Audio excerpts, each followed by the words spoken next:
Somebody gave it to him the worst way. Bruh. It looked like somebody, like when you go to Top Golf, bruh, and it's a driving range and you got to hit the ball and see how far it go.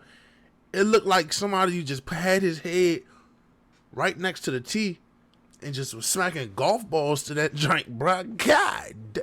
Bro, he got a dent right here. He got something going on right here. Other side. What it do, YouTube? It's Ty Fetty with the Fetty. Back at y'all with another video, man. Y'all know why we here. To handle business. But before we handle that business, make sure you like, comment, and subscribe, bruh. I'm going to say it again. Make sure you like, comment, and subscribe. I'm going to say it one more. Matter of fact, like, comment, subscribe. Before I gotta beat you up, man, IG is right here, man. Make sure you tap in with the kid. Hit that follow button. DM me questions, comments, concerns, video recommendations, video suggestions. Whatever you guys say to me, bro. Y'all know I hit y'all back. I rock with y'all because y'all rock with me. You know how this go. We got Gregory Rabbit Stewart, man. The devil of New Orleans.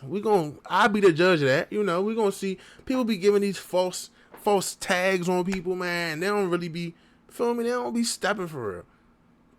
Not that they should be stepping, because it's always a better life. But if you going to be that, if you going to label him that, make sure he really that. Funo always come with that fatto, man. Shout out to Funo, man. Let's get it. In New Orleans, murder make you popular. If you murder a few people, the women are going to love you. That's crazy. It sounds crazy. It is crazy, but that's New Orleans. After doing research for this video, New Orleans is right up there with Chicago on for the giant. Craziest city that I've covered. The Metropolitan Crime Commission declared New Orleans the murder capital of the United States, and the subject of today. That shit kind of ugly though, bro. That shit not like, guns ain't supposed to be all cute and dressed up. They supposed to have a purpose. But today's video that shit might just be the biggest from there. The subject of today's video was a hitman for one of the deadliest gangs in the city and allegedly committed up to 19 murders. The subject of today's video confessed to at least 12 of these murders, then told on his whole crew in order to reduce his prison time. Bro, you got 12 bodies, bro. They not about to give you two. Bro. What y'all don't understand is, bro, like he just said, bro, he confessed to 12 bodies and then tried to tell for less time. You're getting life regardless. You took 12 of them. What you about to try not get triple life for single life? Bro, I never understand, bro. I don't understand, bro. It's just common sense. It's common sense. The police agreed not to charge him for most of the murders that he committed. The subject of today's video is not other than Gregory Rabbit. So most of the murders means if he confessed to 12, they didn't charge him for 9. He still got 3 murders and still got life sentence. Rabbit Stewart, and today we're going to be telling his story. You're stupid. Before we get into the video, please be sure to like and subscribe. I don't understand these criminals, dog. I don't get it. It just don't make sense. Gregory Rabbit Stewart grew up in New Orleans, more specifically an area known as the 9th Ward on Galileo Street, also referred to as the G Strip. He had a very rough upbringing.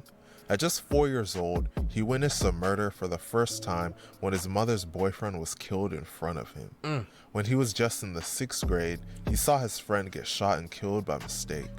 According to various psychological studies, children that witness violence are more likely to become violent as they grow older. Greg would drift more and more into the streets as time went on.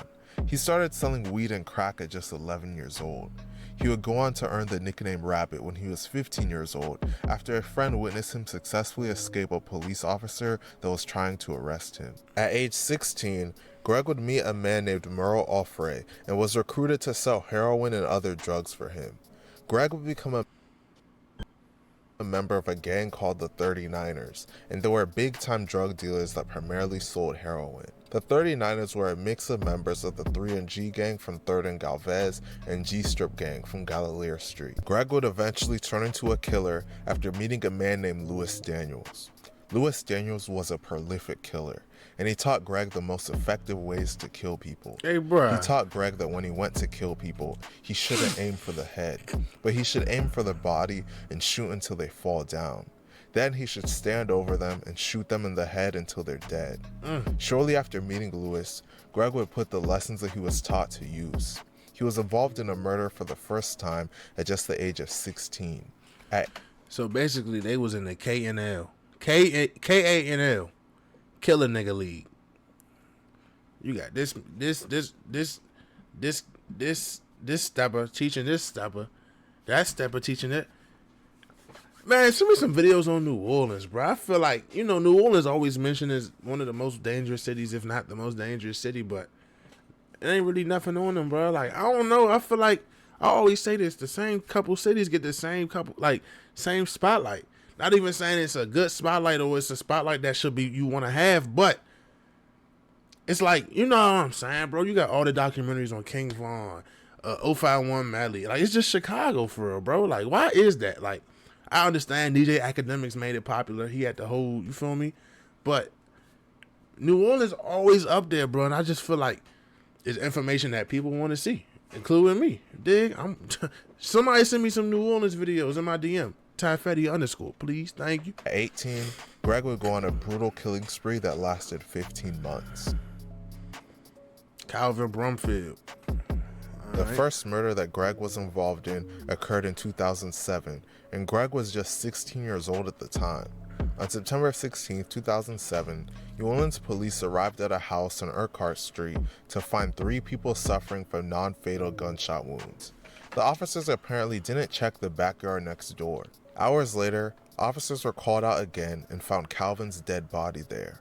Greg would later confess to assisting in the killing of Calvin. As a deal for cooperating, the police agreed not to charge Greg with this murder. Kendall. Over 2 years after the death of Calvin, Greg's 15-month killing spree would begin.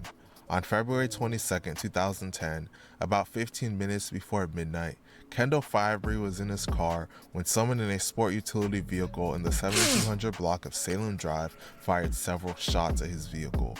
Kendall was shot in the head and arm and was transported to Interim LSU Public Hospital in guarded condition. While at the hospital, he was tragically pronounced dead at just 22 years old. Greg testified that he committed this shooting as retaliation for one of his associates named Percy getting shot and paralyzed by members of a rival crew called Press Park Gang. As a deal for cooperating, the police agreed not to charge Greg with this murder. Quelton Broussard. On Monday, April 12, 2010, this shit at crazy. approximately 1:30 p.m., a man named Daryl Franklin, his leader Merle O'Fray, and another man named Terrence Butler were at Terrence's mom's house near the Wing Shack in the 2500 block of Desire Street, when a man named Quelton Broussard, a man named Elton Fields, and another man named Corey Lewis pulled up in a blue Chevrolet Impala. Quelton and his cohorts began shooting at Greg and his crew. During the shooting, Terrence Butler was shot and killed. Quelton and his crew then fled the area in their car. Within moments after the attack, Greg and his crew armed themselves with a .223 caliber semi-automatic rifle, a .7.62 caliber semi-automatic rifle, and a .40 caliber handgun. All 3 men jumped into Merle's red Audi SUV and gave chase. Daryl, Franklin, Greg, and Merle caught up with the blue Chevrolet Impala and saw Quelton in the driver's seat. Greg and Daryl and Merle, who were each in possession of a firearm, opened fire on Quelton's vehicle. At least 48 shots were fired into the vehicle. Quelton sustained multiple gunshot wounds to his chest and head and died later from his wounds. A cooperating eyewitness will testify that they witnessed Greg and his crew jump into the Audi and chase after Quelton. This witness would also testify that Quelton and his associates were also street-level drug dealers that had an ongoing turf battle with the 39ers. Greg would ultimately plead guilty to this murder. They said they ain't charging for that one. On May 11, 2010, a member of the 39ers named Pound, real name Ashton Price, assisted Greg in shooting and killing a man named Rayshawn Jones.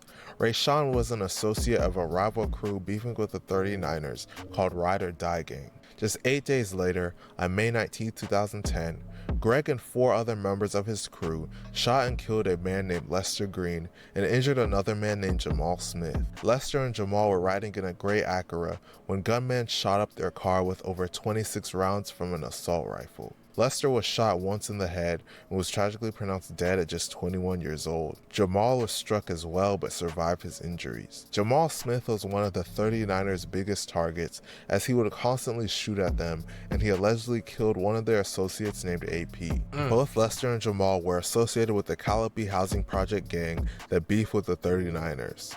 8 days after that, on May 27, 2010, A man named Donald Daniels was driving his Nissan Maxima in the Desire neighborhood when he was shot. Donald would tragically be pronounced dead at just 25 years old. According to paperwork, Greg and another member of the 39ers named T-Red, renamed Terrius Oni, killed Donald because he was an associate of the rival Desire Housing Project gang. I always be telling people, bruh, you know, everybody got friends, even family for real, that, you know, that's in something, bruh. And whether you know they are or you don't, bruh, you supposed, like, it's just better to stay to yourself, bruh. Not saying you gotta be a loner, bro. You can't go out here and there. You can't go kick it with him. You can't go see him. But it's just, it's so many situations and circumstances where, bruh, you might go with your folks and your folks beefing hard. And you don't know nothing about that. Or you might know something about that, but you still take that risk.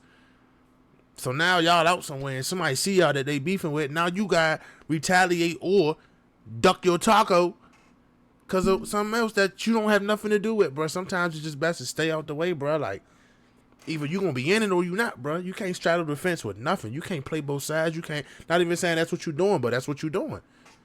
You can't be cool with them and say, nah, I don't want no smoke. It don't work like that, bro. These niggas don't care about you, bro. Niggas don't care about what y'all situation is, what y'all relationship is. They know they seen you on the gram in a picture with them.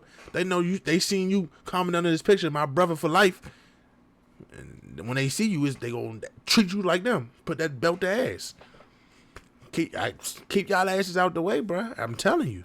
As a deal for cooperating, the police agreed not to charge Greg with all 3 of these murders. Hold on. So you telling me, bro, I don't give... So this nigga can just tell and just... Not even say a walk, because we know he sat his ass down. He got his ass spanked. But they really saying, fuck, okay, you killed them they're not innocent people, but you killed them humans. We gonna throw that under the rug. That's crazy, bro. I swear to God, the system is crazy, bro. Like, but just before recently, when weed is starting to get more legal, they locking niggas up for 50 years for having a couple of pounds. Or they locking niggas up for 10 years for having a zip on them. Man, this shit... On October 11, 2010, I don't understand the system, a dog. man named Elton Fields was driving a silver Infiniti M35 when he was followed. A member of the 39ers named Lee... Shawty. Either the cops whooped his ass, or the cops had to whoop his ass, Shawty. Shawty. Somebody gave it to him the worst way. Bruh. It looked like somebody, you know, like when you go to Top Golf, bruh, and it's a driving range and you know you got to hit the ball and see how far it go. It looked like somebody just had his head right next to the tee and just was smacking golf balls to that joint, bruh. God. Bruh, he got a dent right here. He got something going on right here. Other side. Shawty. His eye jai. You want me? Somebody gave it to his ass the worst way, bro. I'm telling you, and his lips chapped as hell. Girl named Leroy Price was driving the stopping vehicle, shawty. And Gregory Stewart and T-Red were passengers. Once they caught up to the vehicle, both Greg and T-Red shot and killed Elton. According to paperwork, they killed Elton because he was an associate of the Desire Housing Project gang, and he was involved in the murder of Terrence Butler. Greg's charges for this murder were dropped due to his cooperation. Magnolia Shorty, On that sounds familiar. 20th, 2010, at approximately 12:20 p.m., Renetta Lowe, aka Magnolia Shorty, and Jerome Hampton, aka Man Man, were shot multiple times while seated inside a Chevrolet Malibu. Both were pronounced dead at the scene, as each suffered gunshot wounds to the head and upper body. Greg and his associates T-Red, Tyrone Knockham, aka T-Bone, McCoy Walker, aka Rat, and Rico Jackson, aka Freaky, were in a white Crown Victoria that was owned by Greg's girlfriend. The car was being driven by T-Bone as the group was looking to locate Jerome Hampton. Once they found him, they pulled up near Jerome's car while it was in a parking lot of an apartment complex. Greg, T-Red, Rat, and Freaky exited their car and opened fire with several semi-automatic weapons, killing Jerome and Magnolia Shorty. While being fired upon, Magnolia Shorty, who was the driver of the Chevrolet Malibu, accelerated the vehicle, which then crashed into a wooden fence. According to the New Orleans Police Department, there were over 50 spent shell casings at the scene of the murder. According to a cooperating witness, Jerome Hampton was a member of a rival drug gang and had a well-earned reputation for being a killer. Jerome had an ongoing feud with members of the 3NG gang, whose members sold drugs and controlled the area around 3rd and Galvez. As I mentioned earlier, 3NG gang is one half of the 39ers Alliance. Jerome Hampton made it known that he was looking to kill Merle Ofrey, who was one of the highest ranking members of the 39ers, and he was also looking to kill any member of 3NG. Greg and his associates were ordered to carry out this murder due to Jerome's threats. Shorty, that shit. They On was February going, 6, they was- 2011, God. Greg and a known associate shot and killed Calvin Celestine, aka Plucky, in furtherance of the overall drug conspiracy. Shortly before the shooting, Plucky gave Daryl Franklin approximately $60,000 in advance to purchase a kilogram of heroin. Once Daryl had the money for the heroin, he left New Orleans to travel to Houston to purchase the heroin.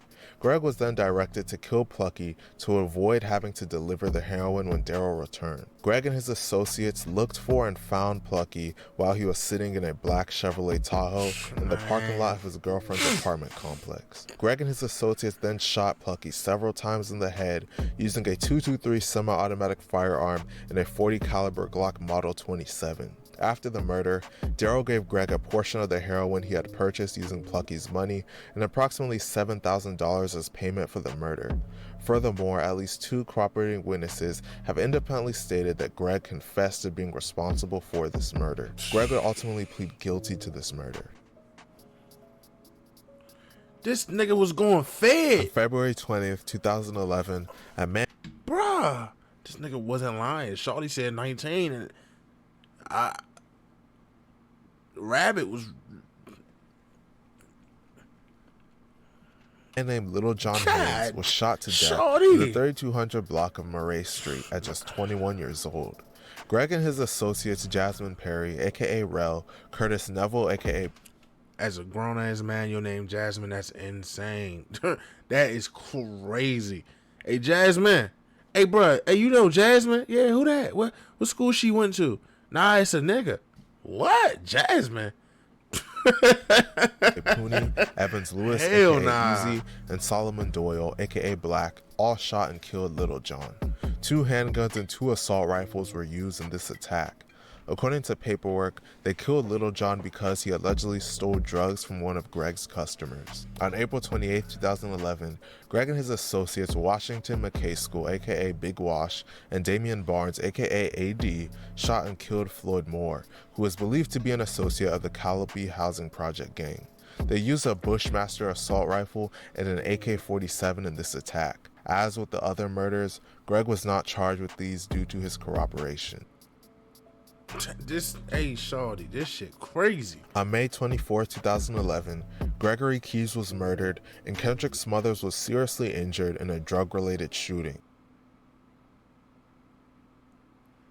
So we gonna buffer. Okay, hold up, y'all. Nigga trying to be productive. Something always gotta happen. It's 3:04 a.m. I'm trying to knock these joints over y'all ass. Shit started buffering. Had to switch it up. All right, we back though. Shooting. Kendrick would testify that on that day, Can't hold me down, Greg man. had still not paid Kendrick the money he owed him for a drug debt. I gotta At pump this shit up for approximately Fetty Mafia, 8:45 man. p.m., Greg called Kendrick and asked him if he wanted to come pick up the money. They agreed to meet on Desire Street in the 9th Ward. Kendrick drove to the location with his friend Gregory Keys, who was sitting in the passenger seat. When Kendrick and Keys arrived, Greg was standing with a man named Evans Lewis. As I mentioned earlier, he's also nicknamed Easy, and they were standing outside an M35 Infinity. Easy walked up to the passenger side of the car and started speaking with Keys. Kendrick started to get out of the car and looked across the hood of the car and saw Easy leaning over the hood of the car holding a gun. Easy raised the gun and shot Kendrick in the face. As Kendrick was lying on the ground, he heard gunshots being fired at Keys. The gunshots stopped briefly, and when Kendrick looked up, he saw Easy and Greg standing over him. Greg was holding an AK-47 assault rifle, and Easy had a .40 caliber handgun. Kendrick was shot at close range approximately 7 times. However, more than 30 total shell casings were found on the scene. Immediately after the shooting, Greg and Easy entered the Infinity and fled the scene. Kendrick entered his vehicle with keys and attempted to drive towards the city on St. Cloud Avenue to a hospital. While doing so, he crashed his vehicle. Police and emergency services arrived at the incident at approximately 10 p.m. Keys was tragically pronounced dead by the medical personnel who arrived on the scene. Later on May 25, 2011, Kendrick was shown photo lineups and identified Greg and Easy as the shooters. During the course of this murder So everybody just snitching, nigga. I'm gonna be this drug dealer. You gonna be a drug dealer. We gonna both do illegal shit.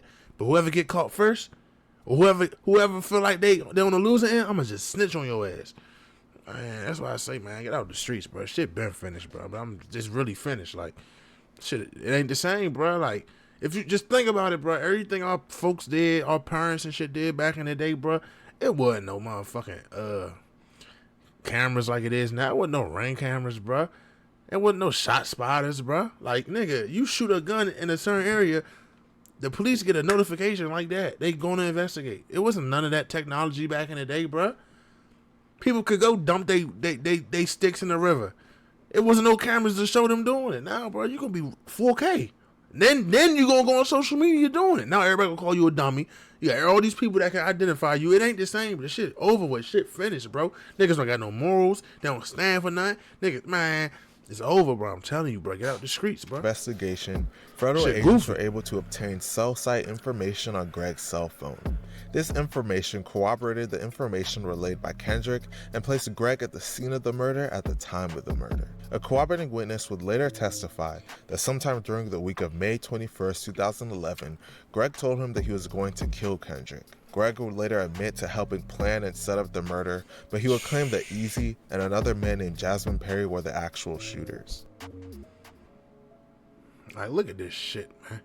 Greg's murder spree ended with his arrest in June 2011 at a motel south of Atlanta on federal heroin distribution charges. He was 19 at the time. By then, federal agents had been monitoring him and other alleged members of the 39ers for several months in an expanding array of wiretaps. Greg had risen during his teens to upper management. Following his arrest in 2011, a federal grand jury named Greg and several others in an alleged drug conspiracy.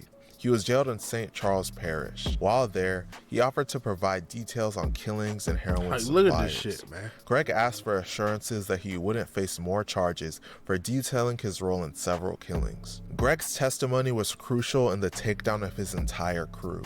Many of them received life sentences. Greg's final sentence was not announced to the public for his safety. Life? Nigga probably got 80 years, bro. It don't matter. Like, he just pled guilty to 3 murders and then got hit with a trafficking charge and conspiracy. You're not coming home, bro.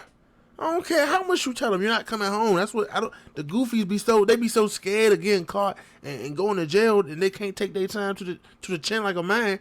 They just told everything that didn't need to be told for no reason. You're still gonna get whacked, bro. 3 bodies, a conspiracy, and distribution. Heroin, not weed. Heroin. Come on. Heroin. Like, come on, bro. It is unknown whether or not he is currently in prison, as there is no online record of him anywhere. Man, this story was wild. It truly shows you how this... Man, Gregory ass a goofy. Goofy rabbit. That's what we call his ass. His name ain't Greg anymore. His name Goofy, man. If you can't take that smoke, get out the kitchen. I'm telling you, man. Get out the streets, y'all. This shit fetish. It's Ty Fetty with the Fetty, man. Make sure y'all stay smart, bro. Please. Stay dangerous. I'm gonna catch y'all next time, man. I'm gone.